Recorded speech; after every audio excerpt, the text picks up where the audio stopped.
et tout y passe. Donc pour pouvoir vouloir s'exposer, il faudra un peu de, passez-moi le terme, monsieur le ministre, il faudra beaucoup de culot intellectuel.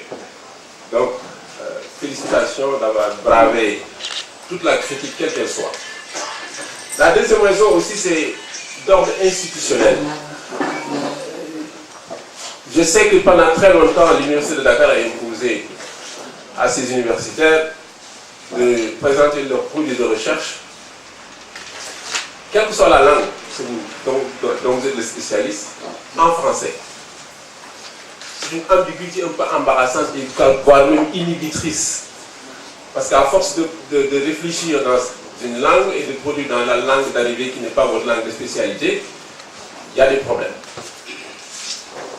Donc, nous sommes dans cette situation de difficulté institutionnelle, subjective, etc. Et malgré tout, nous produisons. Et je vais le dire que le professeur Kandi a été mon éditeur, il a édité mes deux premiers ouvrages. C'est lui qui m'a paved the way. Alors, nous sommes des anglicistes, il nous faudra quelquefois de temps à autre y mettre un peu d'anglais. C'est notre marque distinctive. Donc, merci, professeur. Ma discussion de l'ouvrage portera tour à tour sur le contenu thématique, ensuite la problématique de l'interculturalité et ses implications linguistiques. Ton ouvrage m'a frappé par la richesse et la variété des thèmes, allant des traumatismes de l'immigration au mariage forcé, en passant par les faiblesses du système éducatif, sans oublier le charlatanisme et la problématique des castes. Et tout cela présente le livre comme une fresque sénégalaise. On voit à travers tout le Sénégal. Et surtout cet art. La récurrence des thèmes traités également par l'auteur fait de cette société sénégalaise. Et là, je l'ai un peu désarçonné. J'ai dit que le personnage central de ton ouvrage, ce n'est pas Nder. C'est la société sénégalaise. C'est la société sénégalaise. Nder que tu voulais être, que tu veux considérer comme le personnage de l'ouvrage, le personnage central de l'ouvrage, Nder qui symbolise, comme nous le connaissons tous, les femmes dont le combat et la résilience ont souvent frappé l'imaginaire des Sénégalais. Vous connaissez toute l'histoire de Nder. Donc, Nder en vérité ne rentre en scène dans l'ouvrage qu'à la 47e page, sur 111 pages. Les 40 premières pages sont consacrées à Yakar, son fils. Et d'ailleurs, c'est Yakar qui clôt le livre. Le livre commence par Yakar et se termine par Yakar. Bon, c'est peut-être symbolique, c'est de l'espoir. L'espoir n'a pas été trahi, vu la fin de l'ouvrage. Maintenant, que dire de Nder? Nder est une militante féministe, délaissée par un mari qui a succombé à l'appel du rêve américain, devenu un cauchemar. Après la médiocrité d'un vécu au Sénégal, dans les vies de... Je pense que c'est Dakar ou bien d'un vécu au Sénégal fait d'expédients, comptant seulement sur la générosité de bienveillants donateurs. Je pense qu'en tant qu'auteur qui aurait pu légitimer et réaliser la représentation symbolique et historique de Nder dans toute son évocation historique, en utilisant, en exploitant l'espace conjugal de ce personnage et montrer de manière graphique, et là je reviendrai là-dessus, souvent graphique, je dis bien graphique, dans le détail, en démontrant de manière graphique sa combativité face à la souffrance de la violence, aussi symbolique que corporelle que connaissent des milliers de femmes victimes d'un patriarcat aussi dominateur que prédateur. Prédateur dans le sens de destructeur, parce que Nder a été détruite par un mauvais mari et un mauvais mariage, et par des considérations traditionnelles souvent féodales. Et là, comme vous sentez, il y a une pointe de féminisme qui ressort dans mon propos, parce que moi je suis un féministe. Je suis un féministe, et je l'assume. Quand le mari de Nder part sec, dit par exemple que Jigen c'est assez répandu dans notre culture. Et que l'homme ne fait que désirer. Mais en ce moment-là, on se demande, mais où passe l'amour dans tout ça? Nous avons là une illustration sommaire de la sexualité de couple qui est en quelque sorte castré, sevré de la tendresse et de la délicatesse d'un amour partagé. Je pense que pour établir Nder dans la centralité que tu as voulu lui donner, il aurait fallu rentrer subrepticement. Je dis bien subrepticement parce qu'on entre dans l'intimité de la vie conjugale, subrepticement dans l'intimité de la vie conjugale, pour mieux comprendre la souffrance de faire l'amour sans amour. Par amour, nous entendons cette tension vers l'autre, cette tension pour l'autre, cette tension avec l'autre. Dans la tendresse et la délicatesse, lesquelles sont d'ailleurs très bien, là je te félicite, très bien exprimées lyriquement par Nder dans ce très beau poème que tu appelles Nostalgic Soul, qui est à la page 115, dédié à son nouveau mari, le docteur G.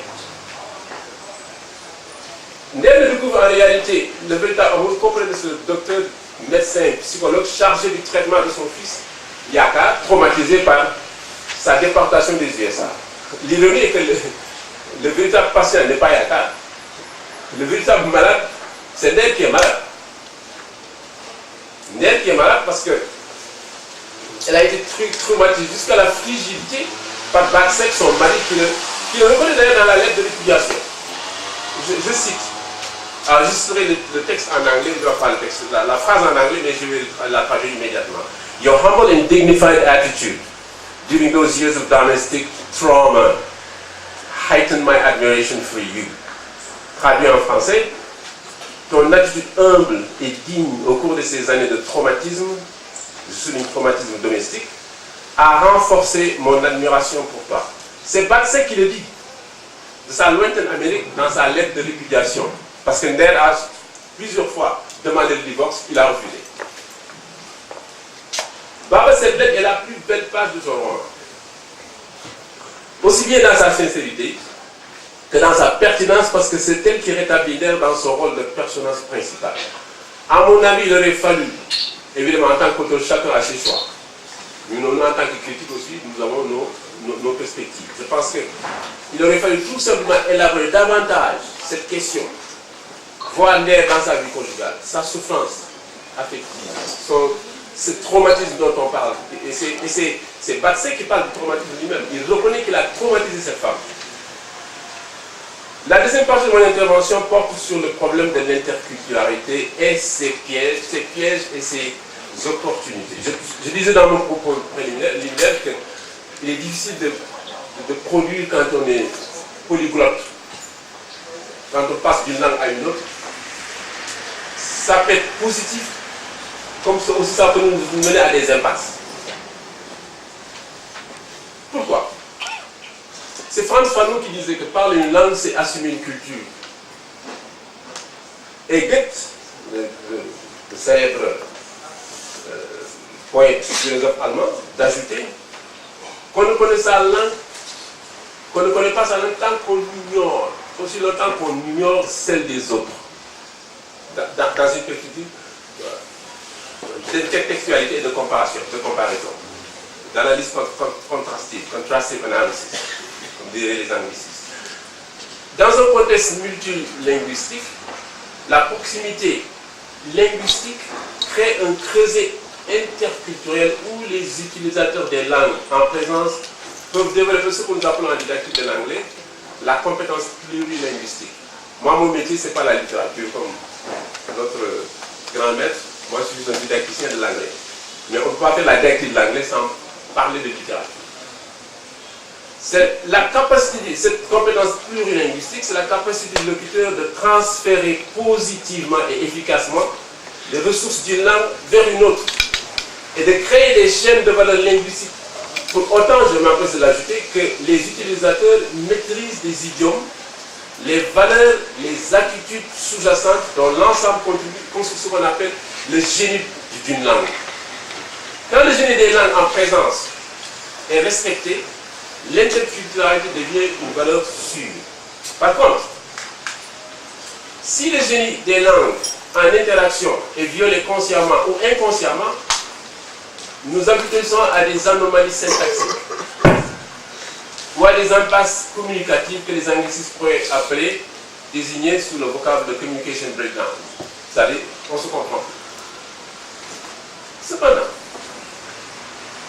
en analysant cette problématique à la lumière de la profusion des néologismes et emprunts du Wolof, et aussi à travers certaines traductions empruntées du français, je me suis rendu compte qu'en vérité, c'est un plus. C'est un acquis extraordinaire. C'est positif. Parce que quand deux langues se rencontrent, il y a soit un phénomène d'acclimatation, d'accommodation, ou bien de rejet, ou bien de reconstitution après destruction. Vous savez, connaissez à la fameuse chanson de Souleymane Faye. Français de Gouye.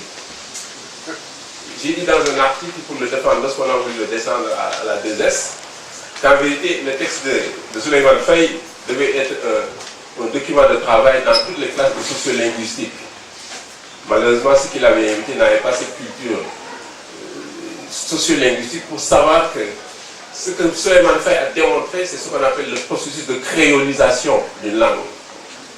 Nous dirons pidginization en anglais, ou bastardization, ça veut dire que la langue devient, excusez-moi le terme, bâtarde parce qu'on l'a connu, mais ça devient une création nouvelle. C'est avec la création de certains néologismes comme les Galséniens. Et ça, c'est une culture linguistique assez intéressante.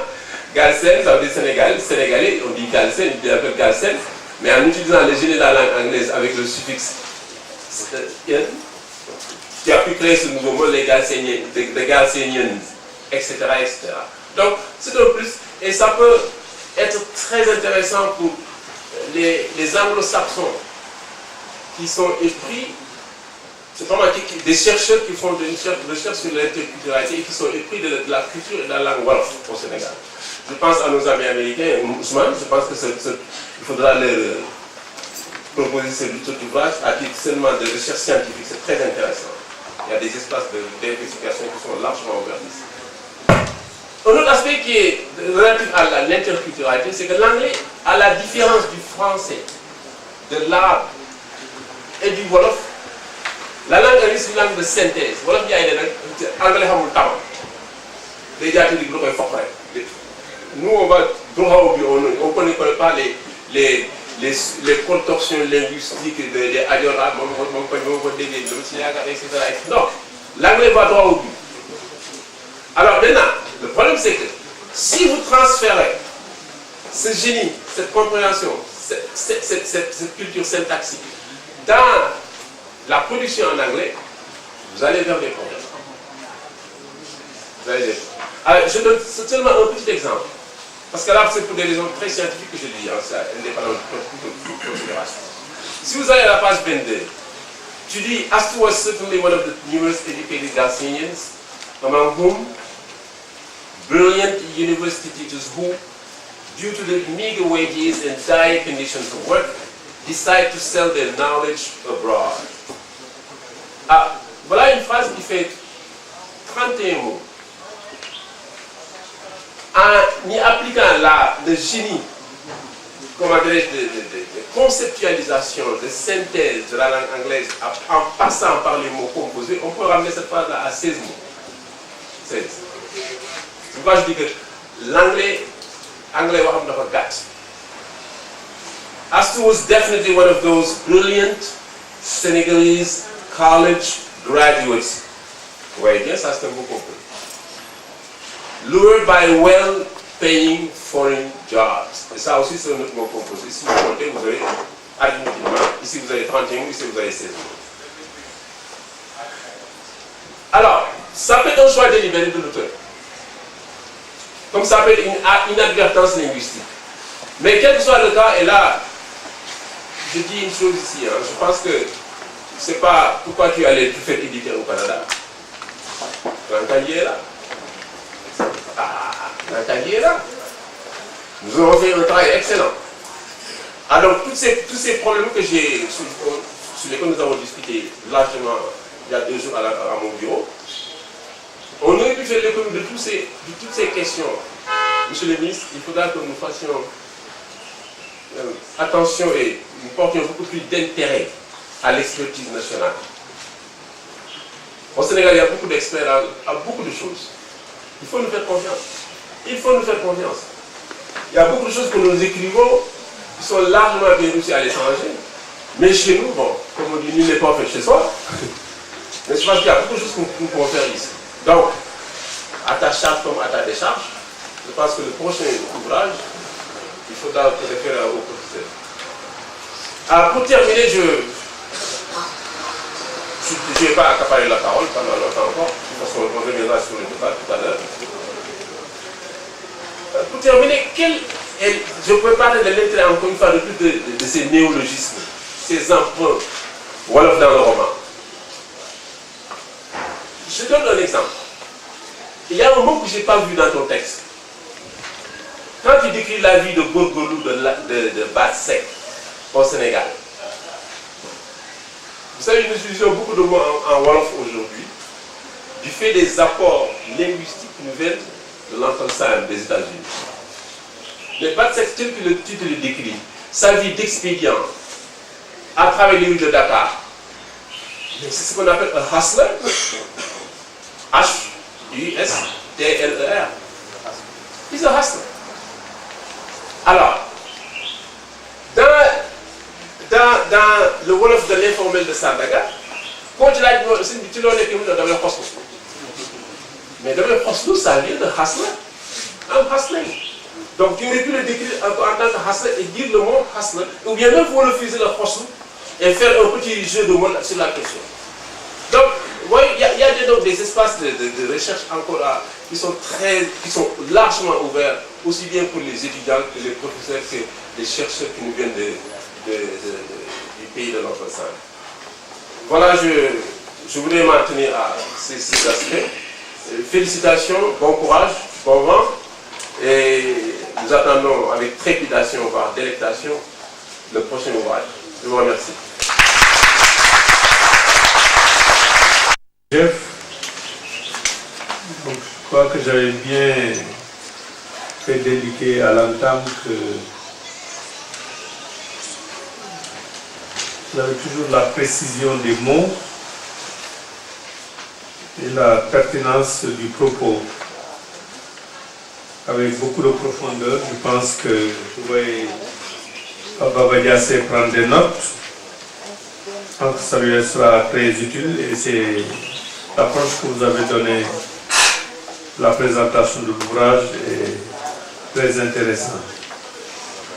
Maintenant, je vais me passer à un compatriote de Kermadjabel,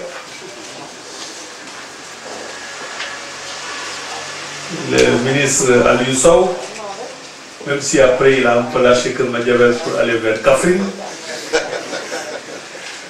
Mais ça montre toujours son caractère multidimensionnel, parce que avoir occupé des fonctions gouvernementales, avoir des activités dans la vie sociale, être aujourd'hui au Conseil, et accepter après cette posture au sein du gouvernement avec beaucoup d'humilité, mais toujours assoiffé de savoir et de dispenser de la connaissance, de retourner à l'université.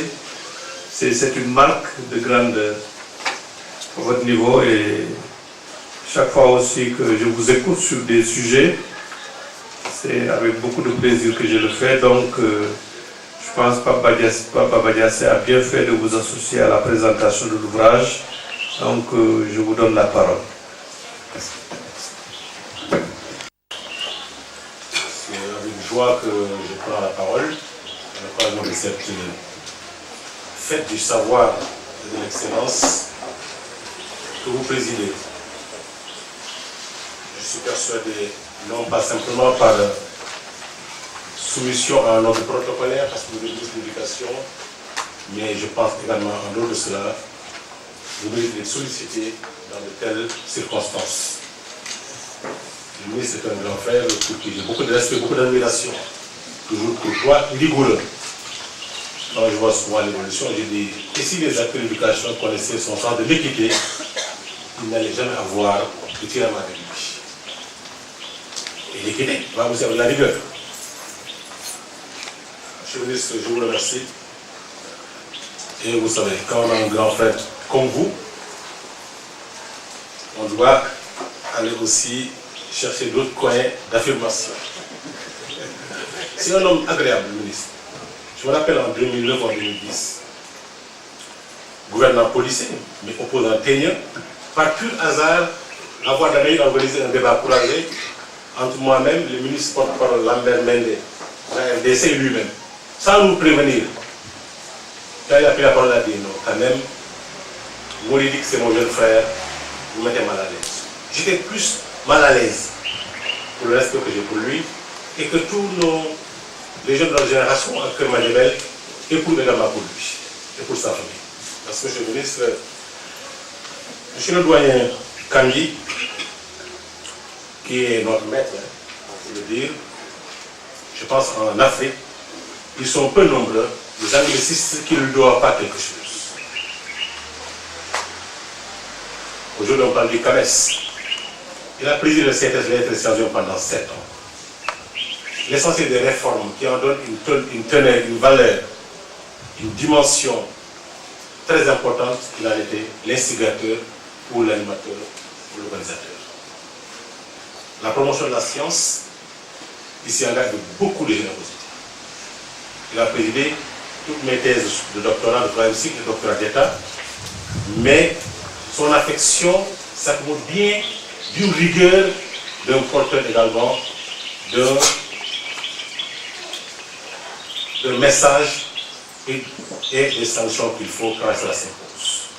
Je vous remercie de m'avoir joué mes fonctions de ministre quand je suis matin, vous m'avez appelé pour me dire, je ne vous félicite pas, je vous demande simplement de prendre note de toutes les observations, toutes les critiques. Cette thèse a été jugée avec trop d'excès de rigueur pour préparer immédiatement votre inscription à thèse d'État et penser dans l'avenir à vous faire recruter.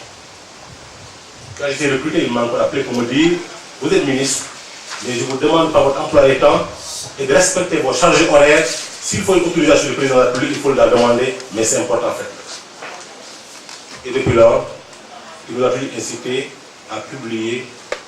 Si en 6 ans, 7 ans, on a pu passer au grade de rang magistral, nous lui devons en grande partie cela pour son encadrement, ses conseils et sa générosité. C'est le même mot que je peux dire également au professeur Sen, qui nous a enseigné en littérature africaine. On ne parle pas d'américanisme, il l'est. Mais il est aussi bon en études américaines qu'en études africaines. Le premier cours de professeur Sen auquel j'ai assisté, j'ai dit à nos amis, nous avons un professeur nigérian.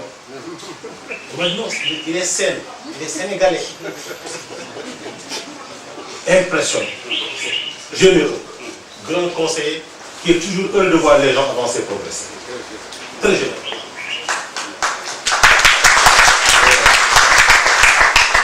Celui qui nous voit aujourd'hui, cette fête du savoir, l'inspecteur Baba Diassé, je pense son ami et compagnon de longue date, le directeur Sall, l'a si bien présenté. On a été tous ensemble, et sur un pas de la même génération d'âge, mais l'université a ce charme-là de regrouper les générations dans les mêmes classes. Parfois ou au même moment, vous vous retrouvez quand il était inspecteur d'académie à Sédhiou et moi ministre de la centralisation. Depuis lors aussi, les relations ont été entre nous de manière. Merci au doyen Mathiam, chez Sam. Quand j'ai reçu cet ouvrage, et je suis persuadé, tous, vous allez le lire d'un trait, si vous commencez. Si vous ne voulez pas lire d'un trait, vous allez commencer surtout. Cet ouvrage ne vous donne pas l'occasion d'attendre, de l'envoyer, ou même d'aller prendre un repas si vous commencez. Quand j'ai commencé à lire, immédiatement, je me suis dit, je suis en train de lire des écrits de Chinua Achebe. Car il se positionne dans cette posture de l'écrivain ou de l'auteur ou de romancier d'écrivain Achebe dans le Novelist as a Teacher, publié en 1965 dans le New Testament. Il enseigne, il forme.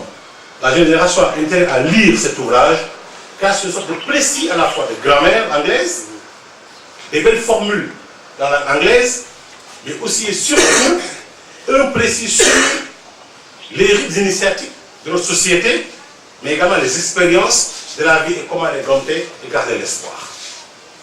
D'ailleurs, la narration descriptive commence au devant d'une ambassade. Le point d'attraction aujourd'hui de cette jeune génération. Avec une mise en exergue d'une contradiction marquée par un mélange de sentiments et de projections assez opposées. La peur, les frissons, le désespoir qui se bousculent et se débattent comme un chien dans un jeu qui, au cœur d'un personnage, autour d'un personnage nommé Espoir Yakar. Et c'est le contraire de ce prénom qui est utilisé pour inviter le lecteur à découvrir le contenu. Et pourtant, le prénom, souvent, en sciences onomastiques, on a la représentation et la signification qui se corrèlent. Pour l'instant, on met les Wolof. Quand on parle de Samba ou de Kumba, on pense tout de suite au courage. On dit Samba non communé, Kumba non préfet. Et ainsi, enseigne la science onomastique. On nous parle de personne Yakar, mais tout de suite, tout commence par le désespoir. Donc, d'entrée de jeu, le narrateur nous plonge dans un rite initiatique avec une approche pédagogique dont seul Baba a le secret. Mais ça ne nous surprend pas. Inspecteur, enseignant, homme modéré, policier, ouvert, comme l'a dit tout à l'heure, sérieux, qui a le sens attaché au sens élevé de la famille. Et d'ailleurs, ça le trahit dans ses écrits. Cette famille disloquée, avec toutes les épreuves du noyau familial des temps modernes, il s'est arrangé pour que son narrateur reconstitue une joie de vivre, une unité de cette famille-là, en l'absence du boulot de la famille qui est passée, c'est-à-dire qui a été un mari à la fois peu moderne, mais très posé sur cette considération de la masculinité écrasante de l'autre. Et je pense qu'il joue à la fois le but culturel, communicateur traditionnel, moniteur en sciences onomastiques, Wolof, avec des visées à la fois lexico-sémantiques, des prénoms comme Ken Bougoul, Bougouma, Yadikon, Waragul. Il nous a fait toute une leçon. Un Américain qui lit ce roman m'a dit: ah, j'apprends beaucoup de choses, je découvre beaucoup de choses. Beaucoup de choses. Par contre, je vais aller en même temps à lecture politique et approche critique. Quand il a listé l'ensemble de ces noms, mais utilisés dans les situations de Yaradal, qu'il a défini d'ailleurs dans la partie lexique, j'ai dit: oh là là, il aurait dû en profiter pour revisiter certaines considérations culturelles de chez nous, en donnant voilà des noms qui symbolisent le Yaradal, voilà la signification de ces noms. Mais Yaradal aussi, aujourd'hui, dans la perception Wolof, va au-delà du fait que la femme n'a pas simplement enfanté ou n'a pas pu garder son enfant en vie. Les Wolof disent Djurmoudé du Yaradal, Djurmoudé l'un de l'Udérim d'Arab, moi de Yaradal. Il fallait faire cette extrapolation, expliquer la représentation et les perceptions nouvelles de ces concepts qui, au-delà de leur sens premier, également ont de nouvelles significations et véhiculent de nouveaux messages. Et ce roman également est un premier à la fois de l'initiatique. Les périodes n'étaient pas en partait pas comme ces éléments dont la rupture de la chaîne a fait aujourd'hui une nouvelle génération qui perd des modèles et des références au point d'être une génération ovni presque sur le plan culturel. Et bien, il initie cette jeunesse, il initie son lecteur. Et allie à la fois beaucoup de genres littéraires, le conte initiatique, la poésie. Quand je lis à la page 115 cette belle lettre poétique d'amour envoyée par le mari à la fille de Léa Sand, j'ai dit: mais Baba, la prochaine publication va être un ouvrage poétique. When the sun gradually vanishes behind the clouds and early darkness spreads over the white cliffs, your heavenly face enlightens my solitary room like a baby stranded from its dear mother.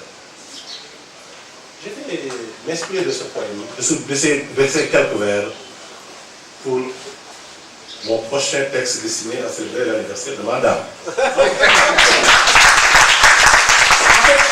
C'est un couple, mais l'écrit Le message qui vient d'Angleterre est une nouvelle célébration de l'amour, comme une déclaration d'amour.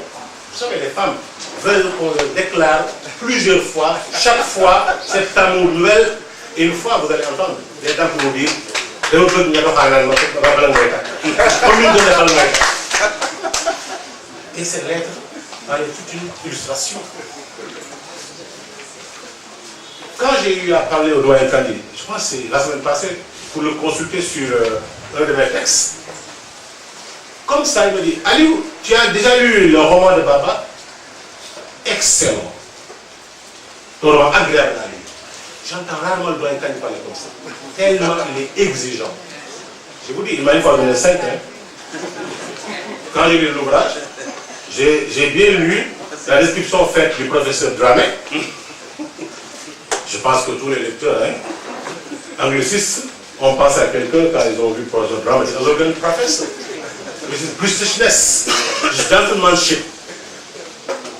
Celui que je pense être professeur Dramé nous enseignait le comportement au point que jusqu'à présent notre façon de faire est influencée par ses enseignements. Il nous disait qu'il ne faut jamais rester assis en salut à quelqu'un. Regardez dimanche, vous êtes là, il est là debout le 5. Quelle condescendance. Je ne peux pas le faire jusqu'à présent.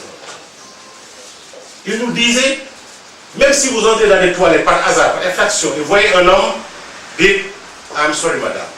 Vous le mettez à l'aise pour lui dire que vous n'avez rien, vous n'avez rien vu. Prof Dramé, celui que je parle de Prof Dramé, était aussi insistant en termes de gentlemanship pour dire le parlement d'anglais, c'est aussi un comportement, une attitude, une façon de faire, sans tomber dans le piège de l'assimilation culturelle. C'est une ouverture qui nous permet de prendre les meilleures méthodes et pratiques des autres cultures. Oui, le professeur Dramé, pour vous donner 5 à vous disant, vous avez bien travaillé. Nous sommes tous passés par là. Mais au retour, si vous prenez compte de tout cela, vous avez appris extrêmement. Pour ne pas dire visionnaire. C'est en deuxième année. Histoire des idées, j'étais étudiant. J'ai développé une position sur John Locke Hobbes. C'est le contraire à ce qu'il nous disait. À l'examen, je reviens. À l'oral, je défends encore les mêmes positions. Ah mais la note me l'a rappelé que j'ai eu tort. Il me reçoit, comme ça, on discutait, en deuxième année. Le professeur Dramé me dit, jeune homme, tu feras un beau ministre de la Culture. J'étais en deuxième année. Comment sens-tu que je peux devenir ministre? Dans la foule, dans la mêlée comme ça.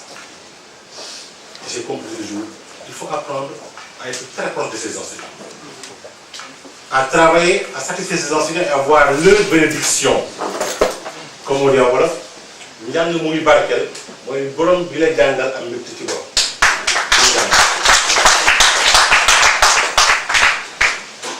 Monsieur l'auteur également, nous avons d'autres cours très modernes. Par exemple, quand on décrit Barsec, le courrier de Barsec, qu'on peut avoir à la page 98, 99, 100, lorsqu'il a enfin accepté le divorce demandé par Nder Samb. Et ce courrier, si vous l'analysez sous l'angle psychosociologique, vous avez exactement ce qu'on appelle aujourd'hui dans l'état moderne un pervers narcissique. Le pervers narcissique, il a tort, il est violent, mais il a toute cette posture de victimisation pour inverser le rôle et les sentiments de culpabilité. Il vous inflige un sort inacceptable, mais il peut théoriser jusqu'à vous mettre dans la posture de celui qui est le bourreau. Et c'est ce fort de Barsec qui apparaît dans son courrier de divorce comme si c'était victime de tout, alors que c'est le bourreau de tout le monde. Peut-être qu'un petit commentaire pouvait montrer comment ce monsieur également est un pervers narcissique. Cependant, Baba, quand on regarde l'ouvrage, je pense que c'est un des romans qui doit être promu sur le plan de l'enseignement. Quelle stratégie? En tout cas, moi, immédiatement, j'ai pensé vous inviter, malgré vos charges, à prendre part à un de nos séminaires de Master 2 pour le présenter aux étudiants en études africaines, interagir avec eux. Sur tous les plans. Je dis, mais vous allez dans un rayon, dans les rayons d'une librairie, vous regardez comme ça, vous êtes anglophone, vous pouvez dépasser un excellent livre sans l'acheter. Vous allez penser que c'est un roman en anglais, en français. Car c'est Papa Baba Diassé, en français. Presse panafricaine, collection Soleil d'hiver, c'est français. Nder, c'est assez common. Ça s'appelle Wolof, c'est un nom propre, ça s'appelle un nom tel. Vous pouvez ne pas imaginer. Voilà un excellent roman en anglais qu'il faut lire, un must.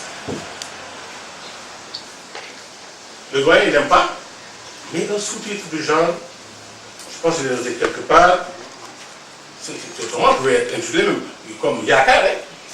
Yaka. Ça peut être To Go, or The Sun Shines for All, Bitim Réew, ou même Nder, African Woman Matters Too. Ça peut également être Nder, The Life and the Struggles of an African Woman. Juste pour attirer, capter l'attention de l'anglophone ou de l'angliciste. Dans les prochaines rééditions, je pense que ça peut être, vous pouvez bien explorer cette piste, car ce roman est à lire. Enfin, au niveau lexique, moi je vois, ça aussi c'est un cours, hein, d'un Américain, un Anglais qui tombe sur ce roman-là, il va se délecter. Il y aura un cours gratuit en matière de lexicologie.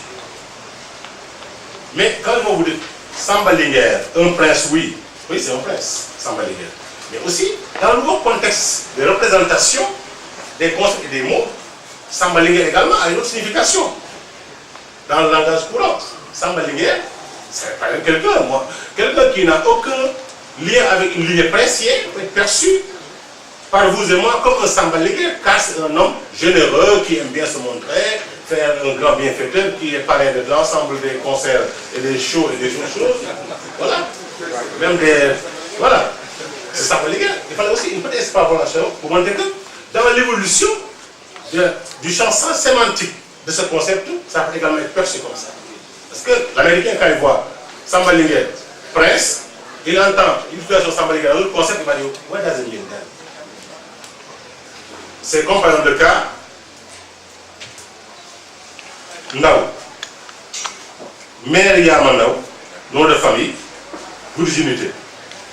Pourquoi donner des significations en français pour un roman en anglais avec un lexique wolof? Ça c'est glissé. Lexique c'est mon wolof avec des significations en anglais. C'est le seul mot qui a échappé à votre vigilance.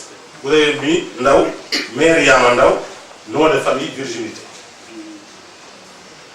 On aide aussi à traquer un peu.